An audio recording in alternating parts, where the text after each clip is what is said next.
Muy buenos días, bienvenidos una vez más a este espacio que estoy realizando en compañía de mis hermanos que están conmigo, mi hermano Sam de Blue Fire y mis hermanas Sarita, mi hermana Lidia, que siempre están atendiendo diferentes necesidades del ministerio que ejerzo en el Señor.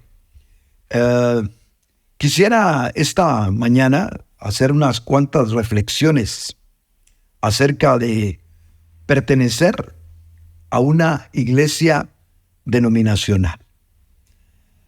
Podríamos en realidad hablar mucho al respecto, porque hablar de las denominaciones, de las iglesias, es hablar en realidad de la historia misma de la iglesia. Ya que esta historia de la iglesia tiene más o menos 20 siglos de existencia, hay mucho al respecto por hablar. Podemos tocar el tema desde muchos ángulos y obviamente en un tema tan amplio y a la vez histórico, hay muchos puntos de vista al respecto. Dependiendo de quién está considerando las cosas, pues obviamente así va a plantear lo que tiene que ver con este fenómeno. Si hay personas que me van a escuchar y se sienten interesadas por un tema como este, pues yo les invitaría a que busquen. Hay muchos lugares, libros y también lugares en el internet. Me imagino que pueden ustedes buscar dónde profundizar más al respecto de esto. Y los que se sientan en la necesidad de escuchar diversidad de opiniones, pues los invito a que lo hagan. Yo quiero plantear mi punto de vista y obviamente no pretendo ser exhaustivo con esto, porque sería imposible hacerlo en un espacio como el que voy a ocupar. Así que me voy a concretar a asuntos de carácter práctico y por supuesto de carácter bíblico. Toquemos algo de la historia de la iglesia. Esta historia maravillosa de la iglesia tiene un giro profundo cuando se da el tiempo de lo que se conoce como la Reforma. Por supuesto, la iglesia, previo a la Reforma, entró en una etapa de oscurantismo, como también se conoce, cuando la iglesia dejó de ser como los apóstoles la habían empezado a edificar y terminó institucionalizada por el Imperio Romano a través de un famoso emperador. Cuando la iglesia pasó de ser un organismo viviente compuesto por todos los nacidos de nuevo y conformados en iglesias locales bajo la cobertura, auspicio, supervisión de los apóstoles del Señor. Cuando la iglesia perdió esa naturaleza, la iglesia entró a otra esfera, la esfera institucional, la esfera estatal, la esfera imperial, si usted lo quiere llamar así. Y así la iglesia, en términos generales, pasó en siglos de oscurantismo. La iglesia católica, o la religión católica, tomó el control y la hegemonía de todo lo que tenía que ver con la iglesia, a tal grado que también se apropió de la palabra del Señor, y la escritura misma no era algo accesible para todos los cristianos. Así que pasaron siglos hasta que allá por 1517 el famoso Martín Lutero empezó lo que se llamó la Reforma. Obviamente no fue solo Martín Lutero. Al estudiar un poquitito de la historia,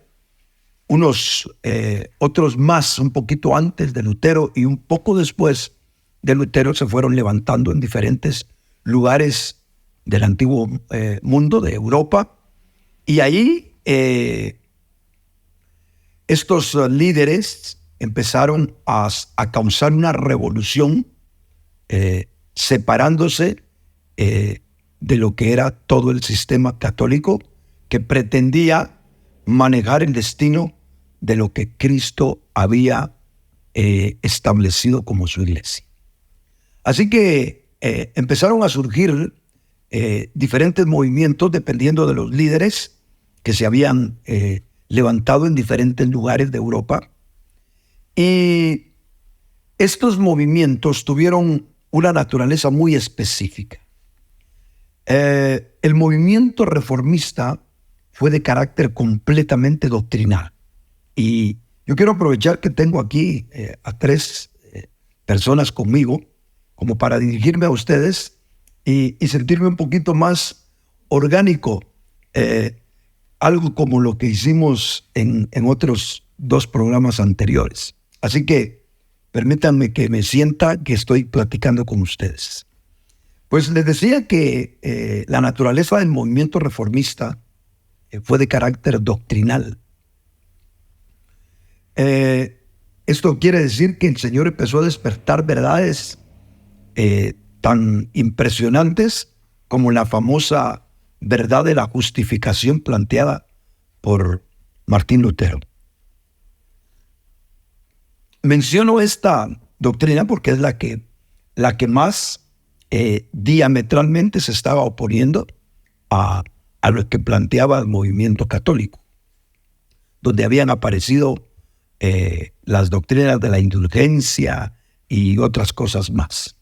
Así que todos los que surgieron en ese tiempo, a lo que se le llamó el movimiento de la Reforma, tenía que ver con verdades de la palabra del Señor.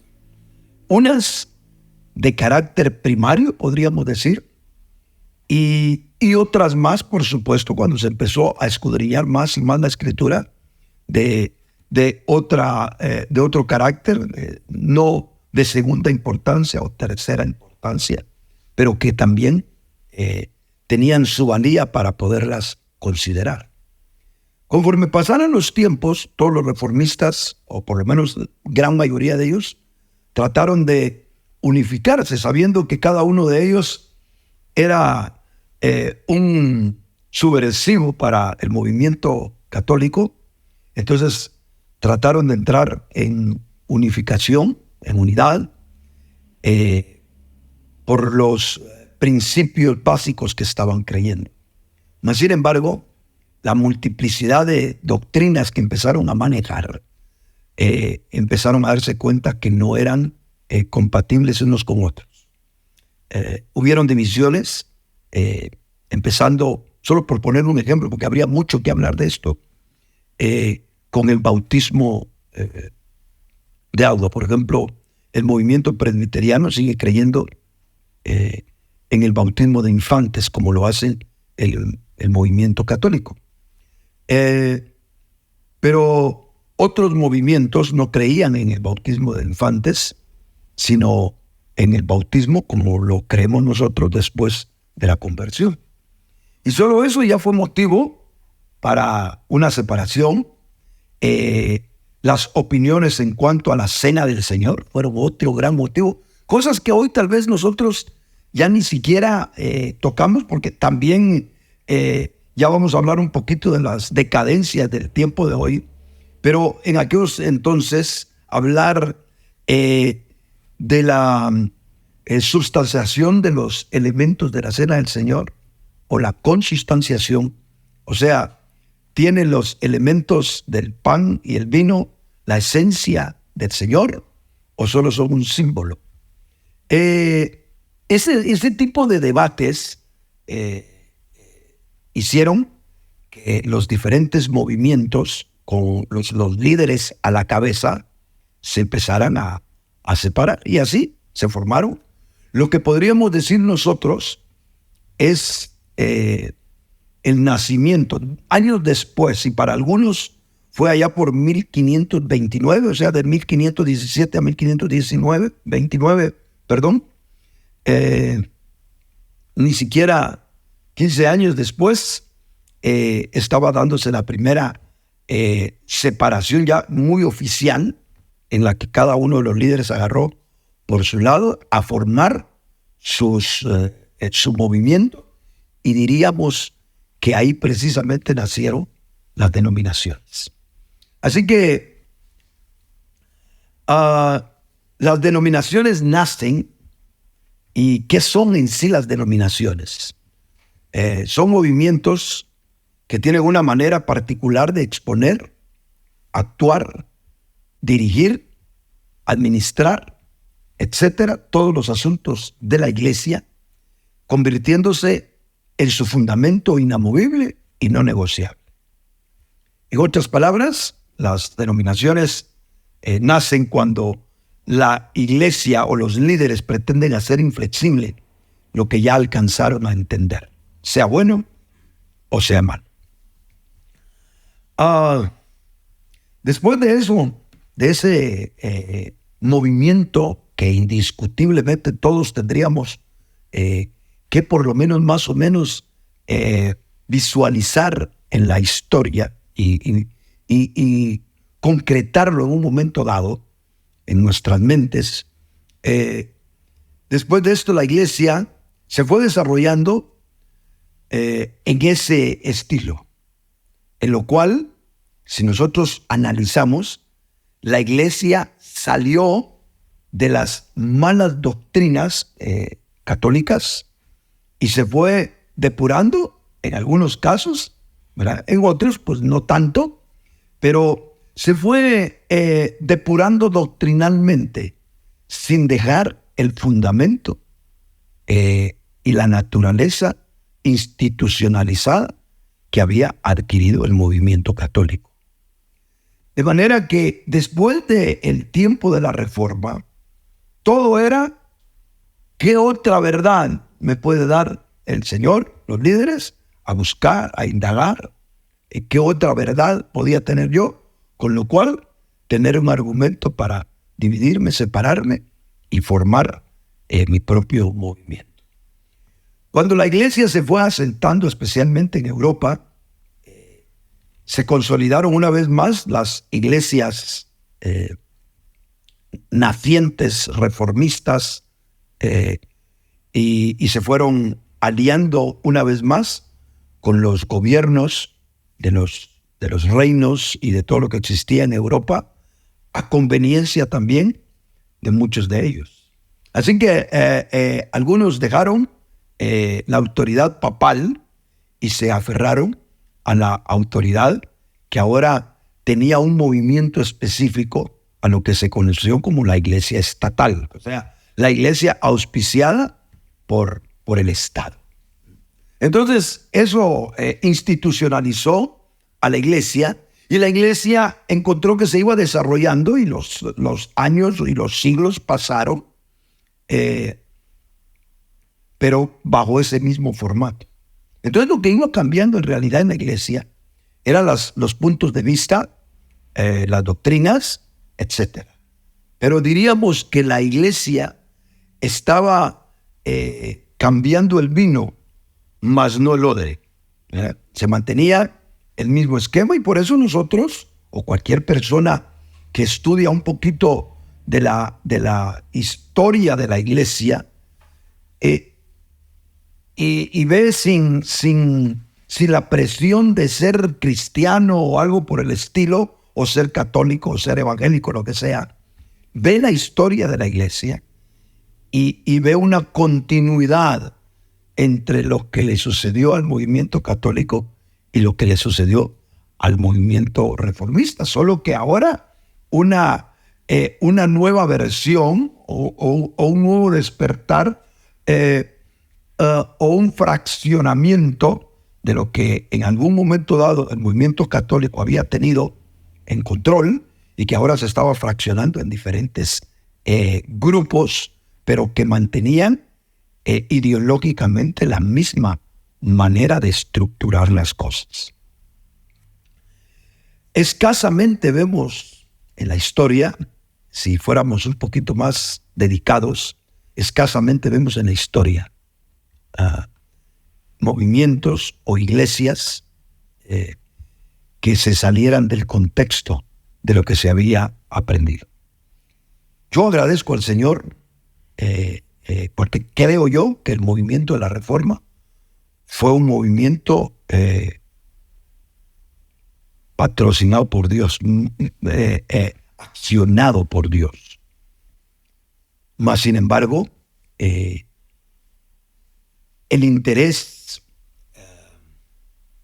el anhelo de la grandeza y muchas cosas más que no se quitaron, influyeron en los líderes para mantener una posición institucionalizada de la iglesia, como por ejemplo el control.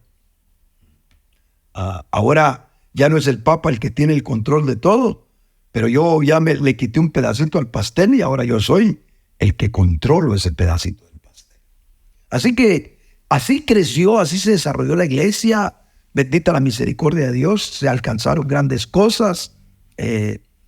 Pero si hablamos acerca de las denominaciones, y aquí es donde yo quisiera entrar ya más en el punto, porque esto solo se los quise dar como un esquema, un pequeño esquema, para que ustedes entiendan más o menos de dónde viene todo este asunto. Ahora, si me preguntaran a mí qué de las denominaciones, que ya sabemos dónde se originan, para mí las denominaciones son dañinas, bajo muchos puntos de vista. Por supuesto, sin menospreciar, hermanos,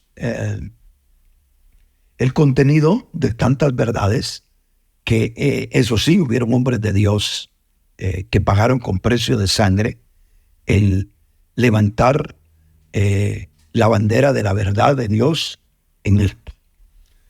Bajo el punto de vista del contenido, yo creo que nosotros deberíamos en nuestro corazón ser reformistas. Espero darme a entender. No le estoy diciendo que adquiera un movimiento o se alíe alguna de todas las cosas que salieron acá, pero en nuestro corazón ese movimiento de la Reforma, movido por Dios, esa revelación, ese toque que Dios le dio a algunos hombres iluminándolos y ellos pagando el precio por encontrar la verdad, es algo que nunca deberíamos de perder nosotros como el patrimonio de lo que Dios en su misericordia ha venido también restaurando a lo largo de la historia y sacando precisamente de ese oscurantismo a la iglesia hasta el día de hoy. Eso no lo deberíamos de perder, creo yo. Y haciendo un pequeño paréntesis, creo yo que muchas iglesias llamadas no denominacionales o llamadas orgánicas han caído en la penosa situación de que sus líderes no tienen interés por la verdad. Tienen interés por las verdades de moda. Y cada día las verdades de moda se van desajustando más de la palabra del Señor. De manera que hoy los púlpitos están atestados de pláticas motivacionales, de pláticas de cómo hacer crecer tus negocios, de pláticas de cómo enriquecerte, cómo vivir una vida familiar placentera, etcétera, etcétera. Y las doctrinas básicas, esenciales de la palabra del Señor se van diluyendo, tan diluyendo que hoy muchos cristianos no son capaces de articular doctrinas, de esquematizarlas en su mente y poderlas expresar, doctrinas tan esenciales como la divinidad de Cristo, como la justificación, la salvación por gracia, etcétera. Y muchas cosas que eso sí, son esenciales del Evangelio, se van perdiendo en lo que también, llamémoslo, es un movimiento que está como espuma hoy en día, que es las iglesias no denominacionales, pero que también están corriendo un grave peligro. Pero hablando de regresando, cerrando ese paréntesis, regresando a las denominaciones, y a mí me preguntan, para mí las denominaciones sí son un daño para la iglesia del Señor. ¿Por qué son un daño? Porque yo siento que a la reforma que promovió el Señor a través de estos líderes de 1500 en adelante, les faltaron dos cosas primordialmente. Y tal vez, si ustedes, hermanos, se ocupan un día de indagar más sobre el ministerio de mi persona, espero en Dios que puedan detectar estos asuntos que he tratado con todo mi corazón, que sean mi ancla, que sean el pivote del cual yo me afianzo para desarrollar lo que me siento responsable de desarrollar para con las iglesias. Y hoy, a través de esta plataforma que me brinda Blue Fire de Marvin Leo Ellis, hacerme responsable ya no solo ante las iglesias que coordino en mi trabajo, sino hacerme responsable ante el mundo, ante toda la gente, ante todos los seres humanos que necesitan de Dios, y aportar, obviamente, mi granito de arena, mi espiguita de trigo, para que la verdad del Señor nunca falte en todos aquellos que aman y buscan de Dios. Así que, ¿qué le hizo falta a la reforma? Si nosotros entendiéramos qué le hizo falta a la reforma, pues al igual que todas las cosas que suceden en la vida, siempre están los excesos cuando se empiezan a ejecutar. Eso es imposible. Cuando en algún momento dado de mi historia empecé a escuchar mensajes de la gracia y a promover líderes que tuve, como mi padre espiritual, el doctor Ríos, a hablar acerca de la gracia, también vi los excesos que los creyentes hacíamos a raíz de entender un tema como ese. Entonces, es muy normal que cuando nosotros entendemos, por ejemplo, la mujer no tiene que vestirse de una manera tan antigua. La mujer puede tener libertad para vestirse y termina en deshonestidad, ¿verdad? Y en unas formas exuberantes de su vestimenta como hijas del Señor. Los hombres o todos pueden, el alcohol no es pecado y terminan de borrachos, etc. Esta inclinación de exacerbar una verdad es típico de la raza humana. Somos tendientes a ello. Y la reforma no estaba exento de eso. Así que para mí el movimiento mismo de la reforma fue algo de Dios, con cosas que no pudieron depurar y con cosas que exacerbaron. Si con el tiempo los líderes, los movimientos cristianos hubieran entendido esos excesos o esos faltantes que no tuvieron, pues la iglesia con el tiempo hubiera adquirido lo que Dios realmente quería que adquiriera. Lo que pasa es que hubo demasiado interés rápido adquirido por gente como Lutero, que lo empezaron a apoyar príncipes y hombres grandes de Alemania. Entonces, apoyado por ellos, claro, los intereses probablemente de muchos de ellos, más allá de ser amantes de la verdad, estaban deseosos de romper con el papado, que ya era una dictadura religiosa insoportable para todo el mundo.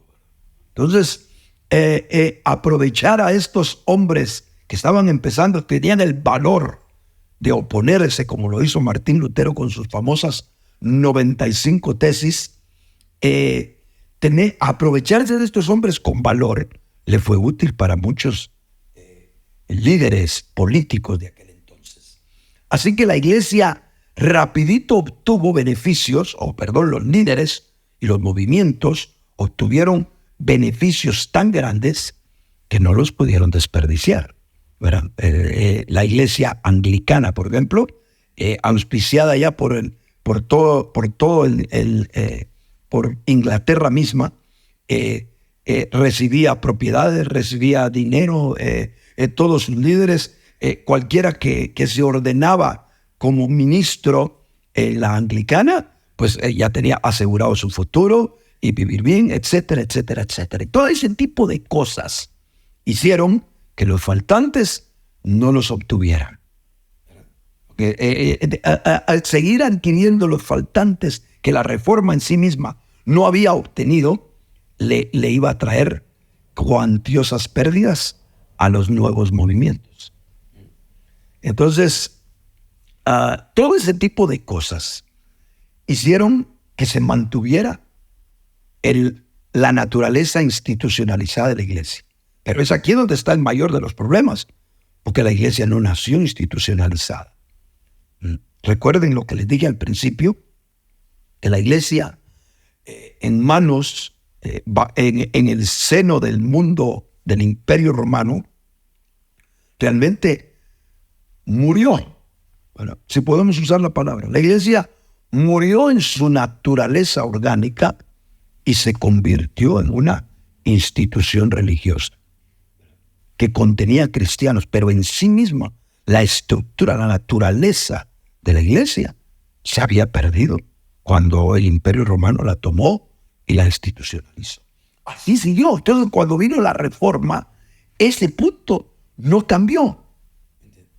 Y no cambió a raíz de que los intereses de los líderes aparecieron casi de forma inmediata. No vayan a pensar ustedes, algunos sí, pero muchos de estos líderes, de ser hombres que se habían sacrificado, de ser hombres pobres, de ser hombres aquí sufridos y todo, pasaron a ser hombres de influencia y consejeros de los reyes. Entonces, ellos llegaron a tener lugares preeminentes, muchos de ellos, a lo cual se aferraron y las cosas las dejaron bajo ese punto de vista. Así que la tentación que tuvo la iglesia en decadencia en el tiempo del Imperio Romano fue la misma tentación que el diablo le puso a la iglesia reformada en los tiempos de Lutero y todos ellos. Otra vez, aquí te entregamos esto, tienes estos beneficios, estas ventajas, etc. Y si usted ve, al día de hoy, pues también lo mismo, el interés de las masas, el interés económico, el interés de la posición y muchas cosas más, siguen siendo la tentación que el diablo ocupa para decir, quédate tranquilo, ¿verdad? Creo yo que es una buena metodología que el diablo ha usado para aquietar a los líderes que Dios de alguna manera ha llamado. Bueno, hablemos entonces qué le hizo falta a la reforma para ir tratando de concretar el tema. Primero, entender que la iglesia es un organismo compuesto por los miembros que son nacidos de nuevo y que congregados en una iglesia local, en amor, unidad y servicio mutuo, expresan al Cristo corporativo. Voy a volver a repetir este pensamiento que lo tengo anotado aquí en mi tablet. ¿Qué le hizo falta a la reforma? Entender que la iglesia es un organismo compuesto por los miembros que son nacidos de nuevo y que congregados en una iglesia local en amor, unidad y servicio mutuo, expresan al Cristo corporativo. Nunca la iglesia, el movimiento de la reforma, los líderes de la reforma entendieron esto. La mente de ellos era una iglesia institucionalizada. Por lo tanto, había un papa, sustituyámoslo por un líder. Llámese como se quiera llamar. Habían curas en las parroquias, sustituyámoslo por el sistema pastoral. Habían obispos, sustituyámoslos por los supervisores de áreas, etcétera, etcétera, etcétera. Y entonces empezaron a plagiar realmente, ¿verdad? Algo así como que este lugar alguien me diga, mire, ¿por qué no lo cambiamos? Y lo que hace es pintarlo. Y se va a ver distintísimo, ¿verdad? Ahí le va a poner los paisajes, le va a pintar hasta un mural, lo que sea. y se va a ver otra cosa, pero sigue siendo estructuralmente lo mismo. Entonces, los reformistas no entendieron que lo más grande de la iglesia que se había perdido, más allá de las doctrinas, y ojo que yo estoy a favor de preservar la verdad y las doctrinas bíblicas, pero ¿de qué nos sirve si un niño se va a ahogar en el río y lleva su ropita, logremos rescatar la ropa y se ahoga el niño? Pues, ¿entiendes? Entonces, con las verdades rescatadas, se estaba rescatando la ropa del niño, pero no al niño, ¿verdad? Y lo que había que rescatar es la restauración que Dios va a efectuar y que creo yo que está efectuando en este tiempo, no como el mundo lo quiere ver y mucho menos como los cristianos lo quieren entender, porque creo que todos estamos de acuerdo en que necesitamos una revolución. Todos. Es que eso sí es algo que compartimos. El gran problema es que no estamos de acuerdo en cómo venga una revolución cristiana, porque normalmente las revoluciones que han sucedido dentro de este campo que la iglesia no ha roto con la institucionalidad es famoso, se vuelve un boom.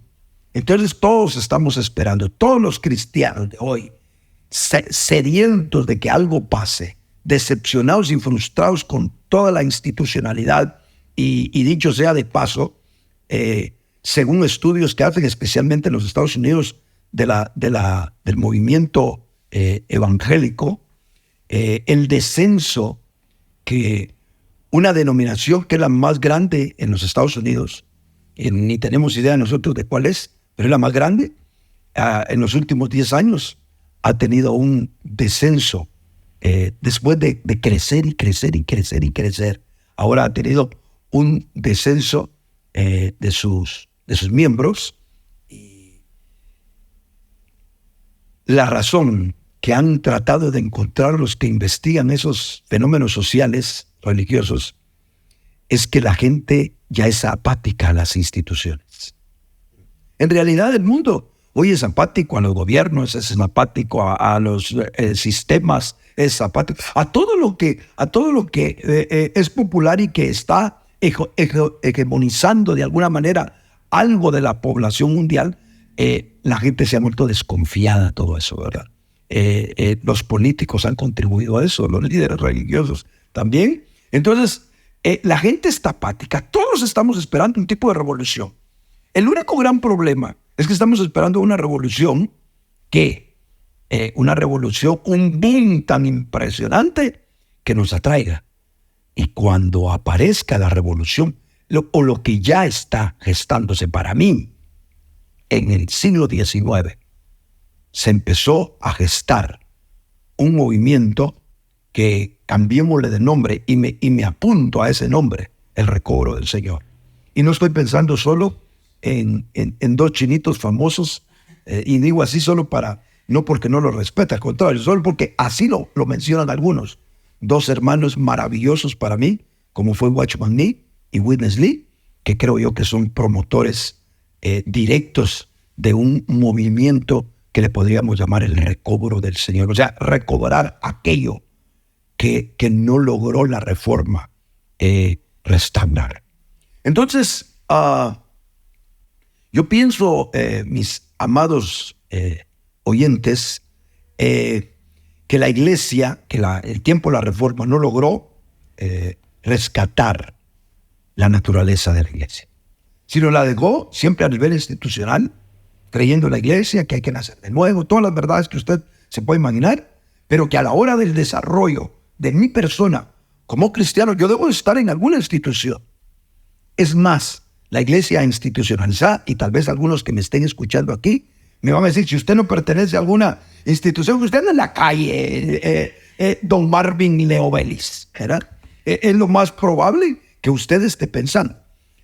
Gracias al Señor, el Señor no me coloca en esos términos, porque si yo quisiera buscar la denominación bíblica, ni siquiera la puedo encontrar en la Biblia, porque no existen denominaciones.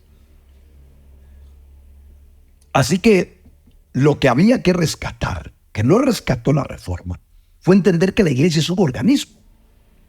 Entonces, todo lo que debe de empezar a suceder ahora para que la iglesia, y por eso la pregunta es, ¿qué daños causa las denominaciones? Bueno, pues que causó las denominaciones sacar a la iglesia de una vida orgánica, viviente, en unidad, en amor, en respeto, dándole prioridad a los creyentes, no a las estructuras físicas, dándole prioridad a aquello por lo cual Cristo murió, que son las almas. Jamás el Señor murió por un centro de convenciones, Dios me libre. El Señor murió por nuestras almas y nosotros somos los que formamos la iglesia. Su templo somos nosotros, no hay ninguna otra cosa más. Así que bajo ese punto de vista, lo que no rescató la Reforma precisamente fue ese aspecto de lo orgánico de los miembros del cuerpo de Cristo. Entonces, si alguien se convierte al Señor y nosotros lo metemos a una institución para que lo formen, la esencia de esa persona se comprime. Porque, ¿qué es lo que hace a alguien nacido de nuevo? ¿Qué te hace a ti una mujer creyente, mi hermana Lidia? Lo que te hace creyente es que el Espíritu de Dios entró a tu vida y te resucitó el Espíritu. Ahora tú estás viviente en Dios. Tienes el Espíritu vivificante en ti. ¿Cómo puede alimentos institucionalizados hacerte crecer? Es como que nosotros licuemos las páginas de un libro, la metamos en un biberón y se la demos a un niño. Eso no lo nutre, eso lo va a matar. El niño necesita algo acorde a su naturaleza, leche. Nosotros cuando nacimos de nuevo necesitamos algo acorde a nuestra naturaleza, vida. Vida. Antes de doctrina, vida. Y después entendamos la vida a través de la doctrina. Pero no hagamos la inversa. No, institucionalicemos, miremos esto, miremos lo otro, y empieza, y a cual más variadas las denominaciones, algunas tan recalcitrantes que configuran a su gente y la hacen ajena a la vida de Dios que es por gracia. Mire hasta dónde puede llegar una institución de hacer que sus miembros literalmente se alejen de la gracia del Señor. Y por eso nosotros en los programas que teníamos hablábamos precisamente que la religión, en lugar de acercar, aleja al hombre de Dios. Si yo vengo y mi hermana Sarita se convirtió hoy y yo la empiezo a legalizar, ahora te sos cristiana, y le pongo 10,000 argumentos y ella trata de cumplirlos, lejos de que ella encuentre el crecimiento en vida que necesita, se va a alejar del mismo. Porque no son los conceptos los que le van a hacer crecer. Los conceptos le van a hacer entender. Pero la vida es la influencia de Jesús en ella y la armonía que tiene con los miembros del cuerpo, que mutuamente se provee para la edificación del cuerpo de Cristo, como lo dice Efesios 4. El cuerpo crece cuando unidos los miembros y pegados a la cabeza crecen con el crecimiento de Dios. Aleluya. No hay otra manera. Entonces, eso era lo que había que rescatar. El diablo ha sido muy astuto porque siempre le ha propuesto pasar debajo del tapete una mordida, o como decimos nosotros en Guatemala, cambiarle los intereses a muchos, ¿verdad? Pasarle ahí su cuota de gloria y su cuota económica a los líderes para que se den cuenta que si siguen así, les va a tener cuenta. Y si cambian, pueden perderlo todo. Bendito Dios que deberíamos también no solo buscar la historia de la Reforma, sino deberíamos de encontrar un movimiento que yo los invito a buscar ustedes allá en el siglo XIX, donde muchos hombres que pertenecían a las diferentes denominaciones existentes de aquel entonces entregaron sus títulos, entregaron sus títulos que los acreditaban como ministros y que les estaba, entre comillas, asegurando su vida, y dijeron, no, ya no más. Podemos vivir así. Eso no es lo que nos enseña la Escritura.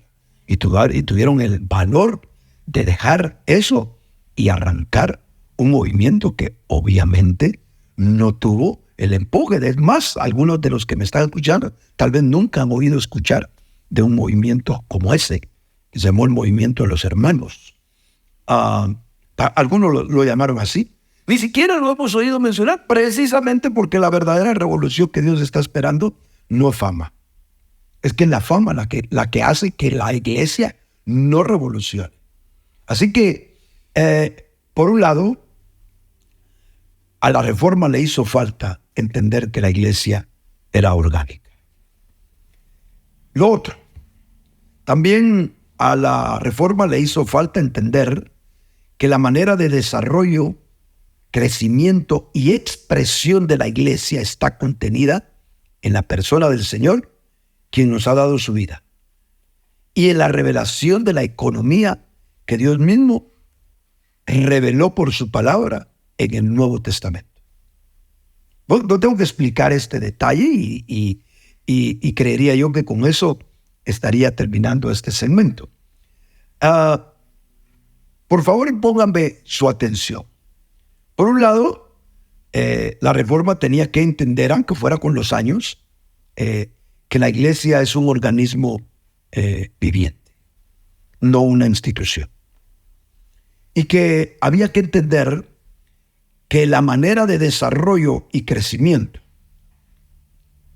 y aún la expresión misma de la iglesia está contenida en la persona de Jesús. O sea, en otras palabras, debemos de recordar las palabras de Efesios que dice que Dios reunió todo en Cristo Jesús, para que Él sea todo en todos, porque Él es la cabeza del cuerpo que es la iglesia. Entonces, Cristo es, por un lado, el sustento de la iglesia, su fortaleza, su conducto para recibir la vida de la iglesia. Pero además de eso, también Cristo, su persona, es el que provee virtudes y la manera por la cual la iglesia se debe desarrollar. ¿Qué fue lo que dijo el Señor a Pedro y lo elogió cuando le dijo, esto no te lo ha revelado carne ni sangre, porque tú eres Pedro? Y yo creo que ya está hasta de más explicar esa frase, ¿verdad? Tú eres una piedrita, pero sobre esta roca que soy yo, edificaré. No digo edificarán, edificaré mi iglesia. Entonces, lo que nosotros tenemos que entender, si queremos avanzar en el Señor, y lo que la Reforma no entendió, es que el contenido, el crecimiento, la expresión de la iglesia está contenida en la persona de Jesús. Entonces no tenemos por qué andar buscando la visión de un líder, buscando un nuevo amanecer cristiano, inventándonos una nueva manera XYZ de cómo entrar en una nueva vitalidad. Nosotros lo que tenemos que hacer es presentar a la persona de Jesús como aquel que llena todas las cosas en todos. Si nosotros conectamos a los miembros del cuerpo de Cristo de manera personal y corporativa con la persona de Jesús, ¿qué más podemos hacer? No, hombre, yo me daré por servido el día que a todas las personas que yo les predique del Señor me entiendan ese principio. Es más, creo yo que cuando Pablo podía predicar y sabía él que le entendían esencialmente, mire, sin tener tantas doctrinas, pero le entendían esencialmente eso, Pablo se podía ir confiadamente y dejar las iglesias en las manos precisamente de los mismos hermanos. Porque Pablo no necesariamente ponía líderes ni ponía ancianos cuando se iba, sino las dejaba en las manos de ellos mismos. Pero bajo ese principio, bajo el principio de entender que la persona de Jesús, de que como lo que dijo Pedro, habéis vuelto al pastor y guardián de vuestras almas. Entonces, hermanos amados, si la reforma, si los líderes de la reforma hubieran entendido este tipo de cosas, se hubieran ido restaurando con el transcurrir de los años. Y hubiéramos entendido que tampoco no tenemos la necesidad de ir a buscar ni a las vastas teologías expuestas por el pensamiento de un hombre, que al final de cuentas son de un hombre, un caminito a seguir establecido por una mente elevada que está diciendo tal o cual cosa. Ahí está lo que en Efesios se revela como la oikonomía de Dios. En las versiones que usted lee, probablemente encontrará usted la dispensación, la palabra dispensación. Si lo busca en el griego, es la palabra oikonomía, que significa las leyes de una casa, las normas de una casa. El Señor dejó con la revelación del Nuevo Testamento las normas que habrían de regir su propia casa. Entonces nosotros no tenemos que andar papaloteando por todos lados, sino lo que necesitamos es luz, entrega y que el Señor nos muestre cómo ha de ser la iglesia. ¿Por qué tendríamos que preguntarle a un líder cómo, por ejemplo, cómo ejecutar las reuniones de iglesia? ¿Por qué tendríamos que preguntarle a la opinión a alguien si Pablo explicó cómo debían de desarrollarse las reuniones de iglesia? No, pero bajo ese formato no sirve. ¿No sirve para quién? ¿No sirve para la fama? ¿No sirve para la comodidad? ¿No sirve para la ignorancia? ¿No sirve para los que son sectaristas e individualistas? Bueno, pues para ellos nos ha de servir. Pero cuando nosotros nos damos cuenta, si atendemos a la economía de Dios, si atendemos a la revelación neotestamentaria, donde ya no hay que agregar nada. Por eso de lo que menos nos podrían juzgar a nosotros, o me podrían juzgar a mí, es queriendo agregando cosas. ¿No? Que usted no entienda todo lo que está en la palabra es otro asunto.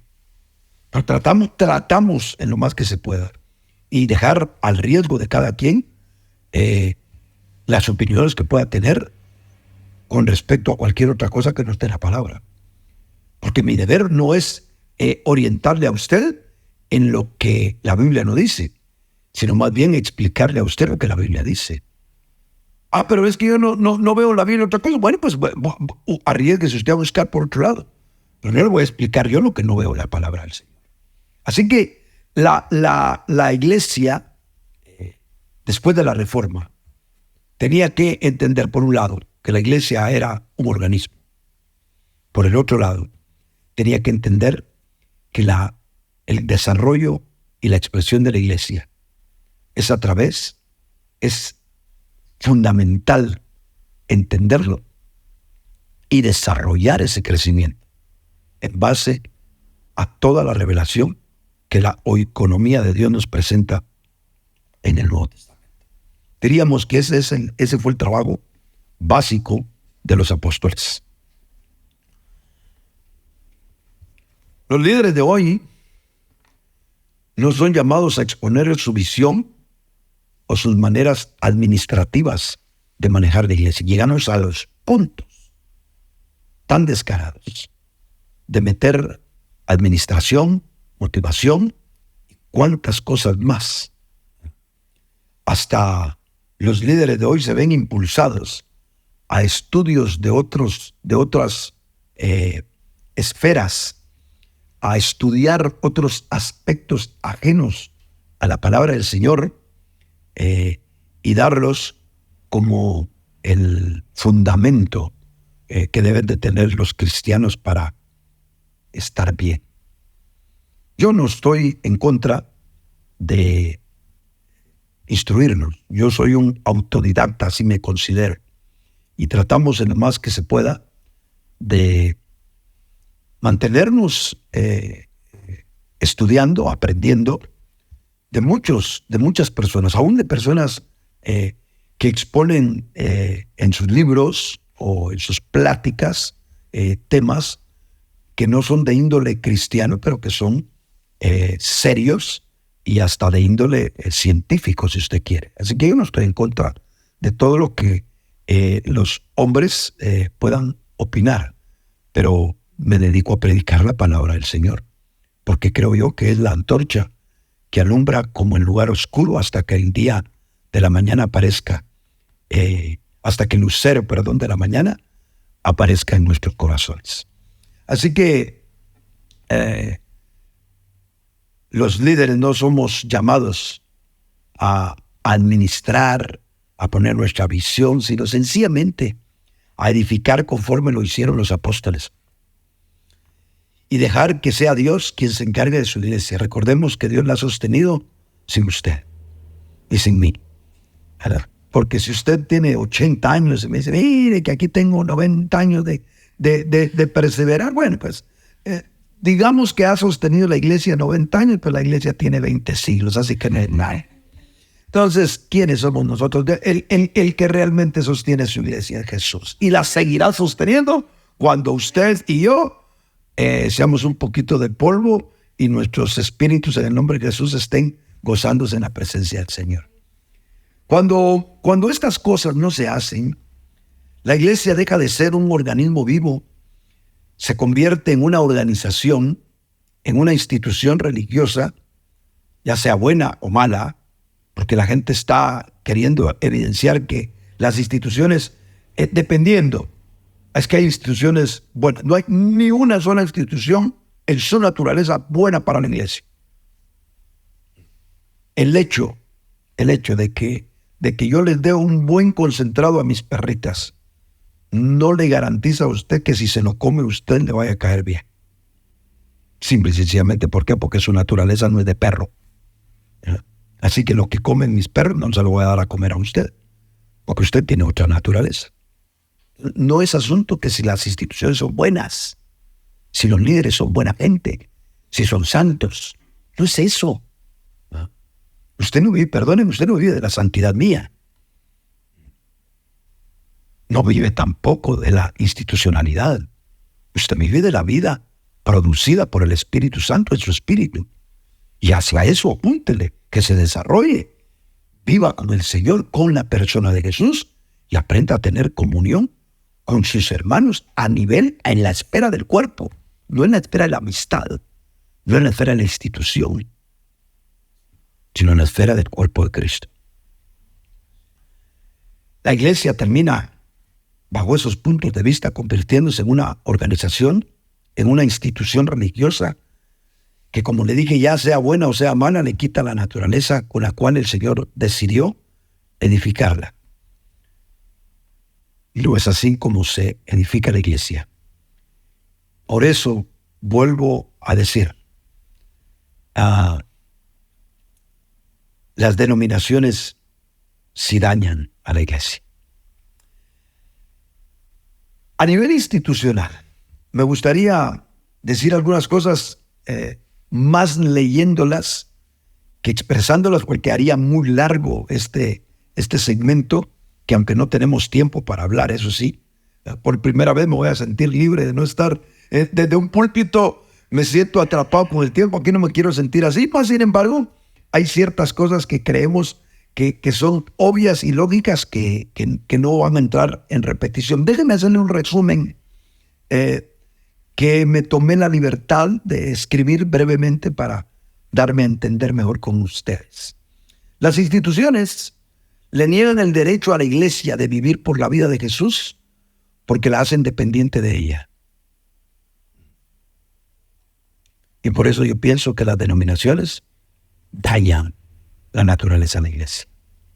Las instituciones dividen a los creyentes entre unos y otros. Les proveen una bandera que fomenta el orgullo y el sectarismo. ¿Por qué no nos damos cuenta que si tú no fueras denominacional, para empezar ni estarías peleando conmigo? Porque posiblemente me estás escuchando con revanchismo. Si tuvieras una actitud no denominacional, lo que menos tendrías es ardor en tu corazón por las cosas que estás oyéndome. Porque lo único que estoy haciendo yo es predicando asuntos en torno a la verdad, que no sean acordes a tus pensamientos. ¿Por qué no los analizas? Porque el revanchismo, en la banderita que nos ponen, lo primero que hacen es querer averiguar a quién pertenezco. ¿Por qué cree usted que decidí no ponerme yo apóstol Marvin Bellis? Porque me considero un hombre que Dios, no que me considere, Dios me llamó a ser apóstol. Por supuesto no le va a gustar a muchos, pero no es lo que quiero hacer en este lugar.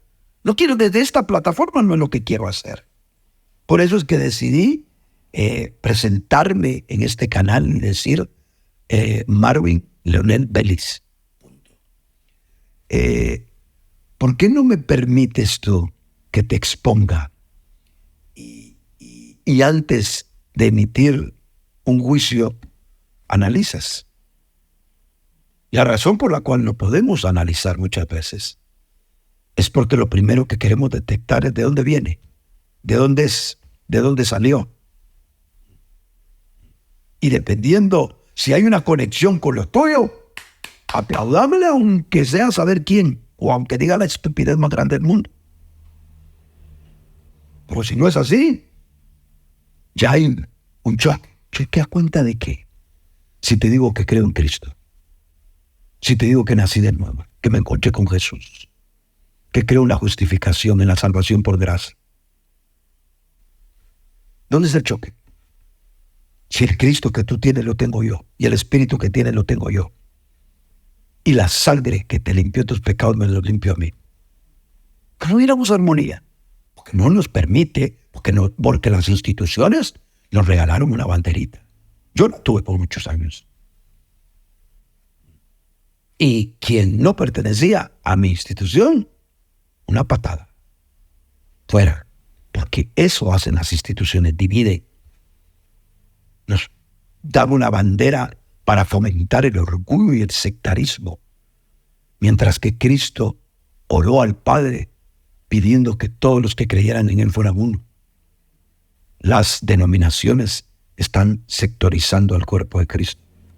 Y se consideran capaces, se consideran con la autoridad para hegemonizar y convertir sus opiniones en lo único que existe. Acuérdate que el día que lo suban a la cruz del Calvario a usted, líder, y muera, bueno, pues muera por algunos que le crean, pues va, porque el que murió por nosotros se llama Jesús, y el que pagó por su iglesia se llama Jesús. Nosotros, los que predicamos, apenas si llegamos a ser, y eso, si somos hallados fieles, apenas sirvientes del gran organismo llamado cuerpo de Cristo. Las instituciones, ¿sabe qué hacen? Hacen que surjan líderes manufacturados por ellas y suprimen a los que surgen bajo el llamado y el carácter que estos líderes tienen para responder a ese llamado. Ya me preguntaron algunas personas, no en esta plataforma que estamos empezando, ¿y usted es ministro ordenado? Y yo le dije, sí. ¿Quién me ordenó? Dios. No, pero aparte de eso, me dijeron. ¿Y quién le ha dicho a tal o cual institución, seminario o lo que quiera, que tienen la autoridad para decir que yo o cualquier hombre que es llamado, es llamado? No, nota cómo las instituciones llegan hasta decir, si no lo certificamos nosotros, ¿y quién lo certificó a usted para certificar? Querida institución, ¿quién es usted para certificar a los que Dios, solo Él y nosotros sabemos lo que ha hecho para llamarnos a predicar el Evangelio. No. A mí no me vengan con cuentos las instituciones y los diplomitas que enrolladitos se los puedo entregar a cualquiera. Pero de todos no los tengo, pero no los quiero. Tal vez algún día me podría servir para entrar de una manera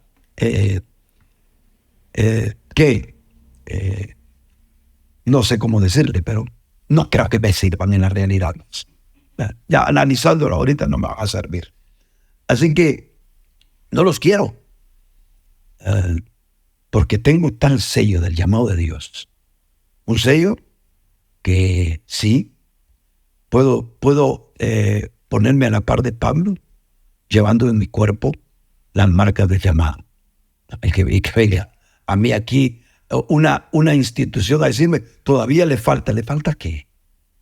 Cuando tenga las heridas que yo tengo, entonces tendrán el derecho a hablar. Pero no los catedráticos que se ponen a enseñar lo que ni siquiera han vivido. Las instituciones nos reprimen al verdadero liderazgo del Señor y pretenden autorizar y autorizan muchas veces a los que ni son. Eso hacen las instituciones, las denominaciones.